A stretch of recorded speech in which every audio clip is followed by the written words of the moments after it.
युद्ध हमें ये सिखाता है कि कोई भी जितनी भी बड़ी महाशक्तियाँ, चाहे आप द्वितीय विश्व युद्ध को ले लीजिए, चाहे कोई भी हो, युद्ध हमें बस ये सिखाता है कि युद्ध का अंतिम लक्ष्य सिर्फ विनाश है। सिर्फ तय करता है तो सिर्फ वो विनाश का स्तर तय करता है। और युद्ध आप देख लीजिए, लगातार आप देख भी रहे होंगे, चाहे पूरा वो मिडिल ईस्ट हो, जिस तरीके से प्रभावित हो रहा है। तेल को, गैस को लेके आपूर्ति कुछ देशों में तो अभी सुचारू रूप से बाधित है, जैसे हमारे भारत में भी चल रही है। लेकिन जब इम्पैक्ट बड़े लेवल पे होता है तो उसका असर भी सबको देखने को मिलता है। और ये स्थिति दिखाती है कि जब चीज़ें अनुकूल नहीं होती तो निश्चित तौर पे दिक्कतें शुरू होती हैं। अब सबसे बड़ी सवाल है, क्या पूरी दुनिया, पूरा विश्व तीसरे विश्व युद्ध की ओर जा रहा है? ऐसा कहा क्यों जा रहा है? आप लगातार देखिए कि इसके पीछे की वजह क्या है। दो देशों की लड़ाई, इसके साथ साथ पावर, जो एनर्जी है, तेल है, गैस है, इसका पूरा खेल, पूरी इसकी राजनीति, अगर आप इसको समझने का प्रयास, मिडिल ईस्ट इतना महत्वपूर्ण क्यों है? चाहे वो धर्म को लेके हो, राजनीति को लेके हो, या सबसे बड़ा बात करें तो उसका जो स्ट्रेट ऑफ हॉर्मुज है। यदि बात करें तो स्ट्रेट ऑफ हॉर्मुज पूरे विश्व का लगभग 20% से ज्यादा जो ऑयल है वो इसी मार्ग से होकर गुजरता है। यदि भारत के परिप्रेक्ष्य में बात करें तो भारत अपनी लगभग 90% जो एलपीजी का है वो इसी रास्ते से जाता है। तो आप सोचिए कितना बड़े, कितना महत्वपूर्ण हो जाता है। और इस समय में युद्ध जैसे स्थिति में, एक और जहां हम बात करते हैं रक्षा की, सुरक्षा की, ग्लोबल वार्मिंग जैसी चीजों की, वही दूसरी ओर आप स्थिति देखिए। अभी चाहे वो अमेरिका के राष्ट्रपति हों, इनका तो स्थिति ऐसी हो गई है कि ये दिन में क्या बोलते हैं, रात में क्या बोलते हैं, कुछ पता ही नहीं चलता। कभी कोई कहते हैं कि नाटो मेरा साथ नहीं दे रहा, तो कभी कहते हैं कि यूएन मेरा साथ नहीं दे रहा, कभी किसी देश तो कभी किसी देश।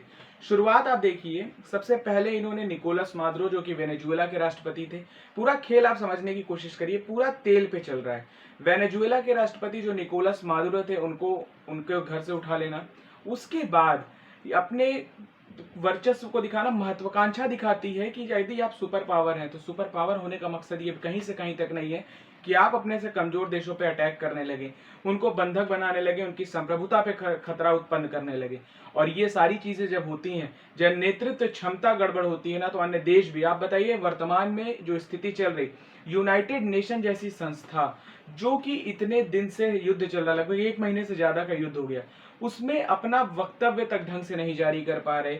P5 के जो मेंबर हैं यूनाइटेड नेशन में, P5 के जो स्थायी परमानेंट मेंबर हो, चाहे वो रशिया हो, चाइना हो, ब्रिटेन हो, यूके हो, ब्रिटेन हो, तो ये सारे जो इसके मेंबर्स हैं वो भी अपनी बात इस तरह से नहीं रख सकते। यह सबसे बड़ी सोचने का विषय ये है कि सुपर पावर होना क्या ये है कि हम किसी पे भी कुछ भी कर पाएंगे? और ट्रंप का जो स्टेटमेंट आता है, अभी आप देखिए सऊदी अरब प्रिंस के लिए जो इतना बेतुका टाइप का उन्होंने बयान दिया, उसके बाद ही कभी कह रहे हैं कि ईरान से हमारी बातचीत चल रही, उसके बाद अब आप देखिए अभी आपका जो इनका खार्ग द्वीप है, खार्ग द्वीप की लोकेशन जो आपकी है वो ईरान के पास पड़ती है। अब खार्ग द्वीप इतना महत्वपूर्ण क्यों हो जाता है ईरान के लिए? ये सारी चीजें जानना आपको इसलिए जरूरी है कि एग्जाम की दृष्टि से आपको पूछता है कि लोकेशन पूछता है, कभी स्ट्रेट ऑफ हॉर्मुज की पूछेगा, कभी नतांज की पूछ सकता है, कभी बाब अल मंदेब की पूछेगा, कभी ये पूछ सकता है कि इसके आसपास के देश कौन कौन से हैं, ईरान का महत्वपूर्ण स्ट्रेट ऑफ हॉर्मुज की लोकेशन, तो ये सारी चीजें पूछता है। इस दृष्टि से इस सेशन को बहुत ध्यान से सुनिएगा, बहुत आनंद आएगा आपका इसलिए, और सारी चीजें आपको समझ में आएंगी। यदि एक बार में कोई चीज नहीं आती, कभी कभी होता है चीजें नहीं समझ में आती, तो आप 1 से 2 बार इसको देखने का कि ये इतना महत्वपूर्ण क्यों है, ये चीजें क्यों है। तो जैसा कि अभी हमने बताया, मिडिल ईस्ट इतना इंपॉर्टेंट हो जाता है। रही खार्ग द्वीप जो इसकी हम बात कर रहे हैं, तो ईरान का जो 90% से ज्यादा ऑयल रिजर्व है वो खार्ग द्वीप पे रखा जाता है। खार्ग द्वीप क्या है कि ये पूरा एक द्वीप है, वहां से एक पाइप के माध्यम से ये ईरान तक आता है और ईरान पूरे विश्व में इसकी सप्लाई करता है। अब स्थिति ये है कि अमेरिका ने सीधे सीधे कहा है कि अगर आप नहीं, जंग हमारी खत्म हुई तो हम खार्ग द्वीप पे भी अटैक कर सकते हैं। इसके साथ साथ लगातार उनका अल्टीमेटम, अभी उन्होंने 15 सूत्री मांग दी थी, आपको पता होगा 15 सूत्री मांग में था क्या, तो तो 15 सूत्री मांग में था कि आप परमाणु जो प्रसार है उसको नहीं बढ़ाएंगे, साथ ही जो आपके वहां के बेसेस हैं वहां पर भी अमेरिका का जो बेस है उस पर दिक्कतें नहीं करेंगे, इसके साथ साथ आप जो है क्षेत्रीय मामलों में हस्तक्षेप नहीं करेंगे। तो इस तरीके की टोटल 15 से ज्यादा मांगे थी। आप परमाणु कार्यक्रम को लेकर नहीं बढ़ाएंगे। अभी आपको पता होगा ईरान ने अभी हाल ही में, अभी कल ही की बात है, वहां की संसद में विचार किया जा रहा है कि जो एनपीटी है यानी अप्रसार संधि, जो कि 1 जनवरी 1967 से लागू हुई थी, तो उस पे क्या है कि ईरान विचार कर रहा है उससे बाहर निकलने का। ईरान का कहना है कि हम अपनी एनर्जी भी नहीं ले पा रहे हैं, जो हमारी क्षमता है उससे ज्यादा हम यूज नहीं कर पा रहे। लेकिन ये फैसला इस समय में आया जब ईरान और इजराइल का युद्ध चल रहा और पूरा देश इससे प्रभावित है। आप देखिए, सबसे पहला अमेरिका का तो बैक सपोर्ट है इजराइल को, ये अटैक हो रहा और प्रतिक्रिया स्वरूप ईरान भी अटैक कर रहा, चाहे वो कतर हो, चाहे वो सऊदी अरब हो, चाहे यूएई हो, चाहे कुवैत हो, चाहे बहरीन हो, जितने ऑयल के क्षेत्र हैं। आप बताइए, जब पूरा क्षेत्र खत्म हो रहा है, आप सोचिएगा ट्रंप जो स्थिति चल रही है, अगर पूरा ऑयल का क्षेत्र खत्म हो जाएगा तो सिर्फ एक अमेरिका ही बचेगा जिसके पास है। अभी आपने देखा होगा वेनेजुएला का, इसके साथ क्षेत्र उनके पास है। इसके साथ साथ वो लगातार क्यूबा पे भी कह रहे हैं कि हम अटैक करेंगे, ये करेंगे, सारी चीज वो बोल रहे हैं। और ये सब जब खत्म हो जाएगा तो केवल एक तेल का क्षेत्र बचेगा अमेरिका के पास, और बाजार पूरा विश्व बन जाएगा। जब तेल और जगह रहेगा ही नहीं तो कहां से ले पाएगा? तो आप सोचिए इस चीज को। और पूरा विश्व केवल एक व्यक्ति की वजह से अस्थिर होता है। जब नेतृत्व गड़बड़ होता है ना, तो पूरे विश्व में अस्थिरता दिखती है। और वर्तमान में ये स्थिति दिखा रही है कि अगर शक्ति और पावर आपके पास है तो सब कुछ झुक जाता है, कोई बोलने वाला आज की डेट में नहीं है, चाहे अब वो यूनाइटेड नेशन हो, चाहे कोई भी हो। और यदि बात करें ईरान और इजराइल का जो संघर्ष क्या है, तो इसका ईरान का क्या कहना है? ईरान कभी भी आज तक आपको पता होगा इजराइल को मान्यता नहीं दिया। इजराइल एक यहूदी देश है, ठीक है। और साथ साथ इजराइल को क्या खतरा है? इजराइल को खतरा यह है कि ईरान जो है न्यूक्लियर जो अपना प्रोग्राम है उसको बंद कर दे। वो अपनी संप्रभुता पे खतरा मानता है कि यदि ये न्यूक्लियर बनाएगा तो हमारे पे अटैक कर सकता है, पूरे विश्व में अस्थिरता फैल सकती है।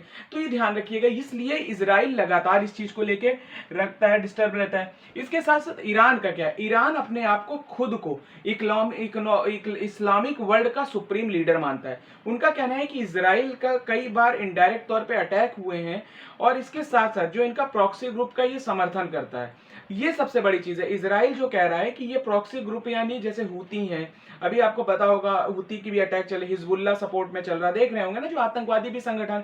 तो इनका कहना है कि ईरान इस तब को सपोर्ट करता है, इसलिए हम इन पे अटैक कर रहे हैं। और इन्होंने सीधे कहा है इजराइल ने, जब तक ये अपने कार्यक्रमों को नहीं बंद करेंगे, चीजें नहीं सुधारेंगे, तब तक हम अटैक करेंगे।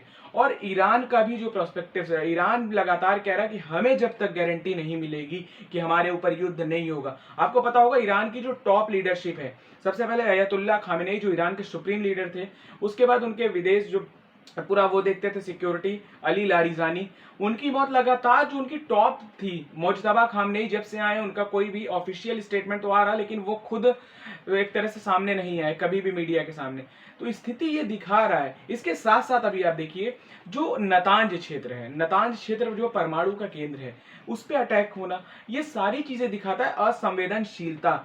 जब कोई देश असंवेदनशीलता परमाणु जैसे जगह पे अटैक करता है। अब आपको ये पता होगा द्वितीय विश्व युद्ध में जो परमाणु कार्यक्रम चले, परमाणु का जो अटैक हुआ था जापान पे 6 अगस्त और 9 अगस्त 1945 को हिरोशिमा और नागासाकी पे, उसका दंश जापान आज भी झेल रहा है। और आपको पता होगा वो भी देन अमेरिका की ही थी, अमेरिका ने ही अटैक कराया था, किया था उस पे।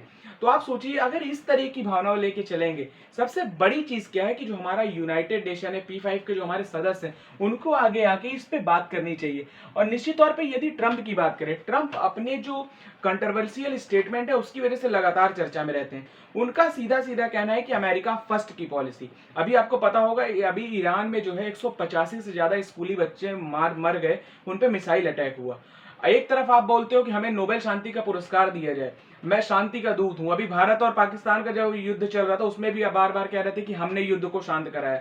अरे पूरे विश्व का आपने युद्ध शांत करा लिया, अपने यहाँ का नहीं करा पा रहे यार। स्थिति यह है कि आप अपने यहाँ का करा नहीं पा रहे, और बार बार आप बोलते कुछ है। इजराइल और ईरान का भी 5 दिन पहले ही आपने देखा होगा कि ट्रंप जी ने कहा था कि युद्ध जो है इसको अब विराम किया जाएगा और 5 दिन तक हम अटैक नहीं करेंगे। लेकिन उसके बावजूद न ईरान न इजराइल लगातार इस युद्ध अटैक हो रहे थे। आप सोचिए अपनी बात पे इनका जो स्टेटमेंट है, अभी एक तरफ आप कह रहे हो हम शांति चाहते हैं, दूसरी तरफ आप 2,500 से 3,500 से ज्यादा सैनिक आप कुवैत में उतार रहे हो कि हम ग्राउंड ऑपरेशन करेंगे। तो अपनी बात सबसे इंपॉर्टेंट है। और पूरा ओवरऑल अगर आप सिनेरियो देखिए तो स्थिति बहुत गंभीर होती जा रही है। इसको आप इस लिहाज से लेके चलिए कि यदि कल्पना करिए कि यदि तेल और गैस की समस्या होगी तो उससे अछूते आप भी नहीं रहेंगे, आपके रोजमर्रा की चीजों तक दिक्कत आएगी। जब पूरा विश्व प्रभावित होगा तो भारत पर भी इंपैक्ट देखने को मिलेगा। निसंदेह आज नहीं देखने को मिल रहा, सरकार की प्रतिबद्धता है, सारी चीजें हो रही।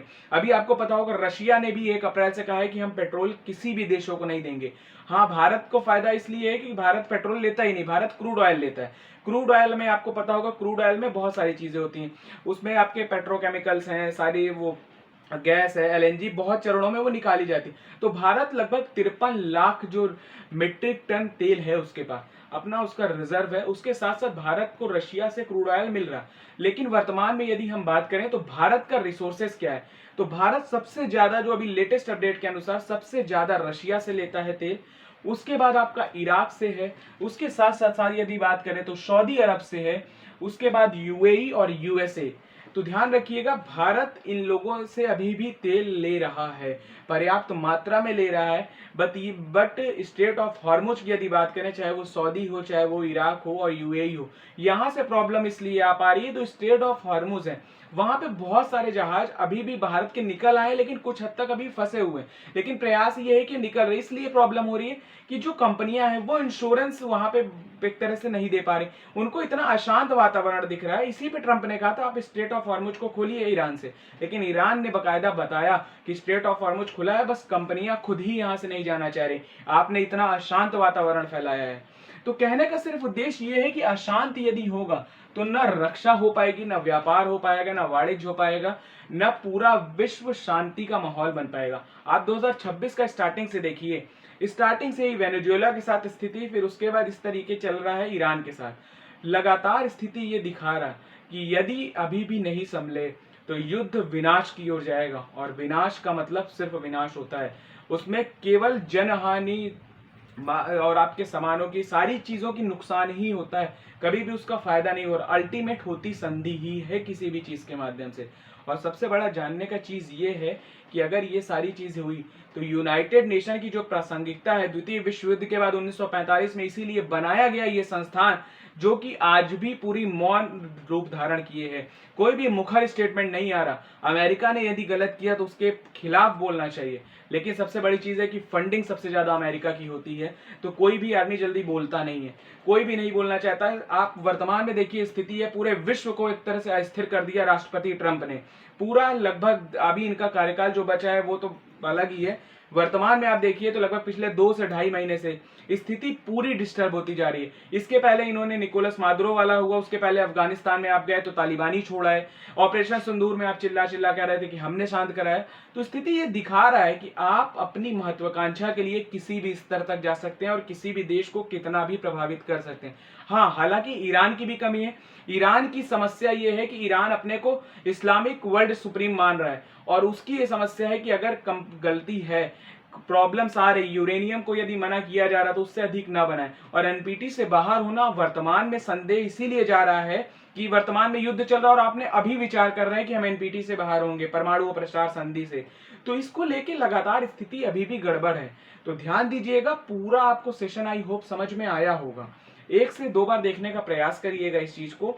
और लोकेशन सबसे इंपॉर्टेंट होती है, स्टेट ऑफ हॉर्मुज की लोकेशन क्या हो रही है, खार्ग द्वीप की लोकेशन कहाँ पे है, डियागो गार्सिया कहाँ पे है, नतांज क्षेत्र कहाँ पे है, ये सारे महत्वपूर्ण क्षेत्र हैं और इम्पोर्टेंट है ईरान के लिए भी और पूरे विश्व के लिए कि स्थिति अब सामान्य हो, अन्यथा स्थिति बहुत डिस्टर्बेंस होने वाली है। तो आई होप आपको सारी चीजें समझ में आई होंगी। तो ध्यान रखिएगा, अपना ध्यान रखिएगा, अपनों का ध्यान रखिएगा, स्वस्थ रहिएगा, मस्त रहिएगा। फिर मुलाकात होगी आप सभी से।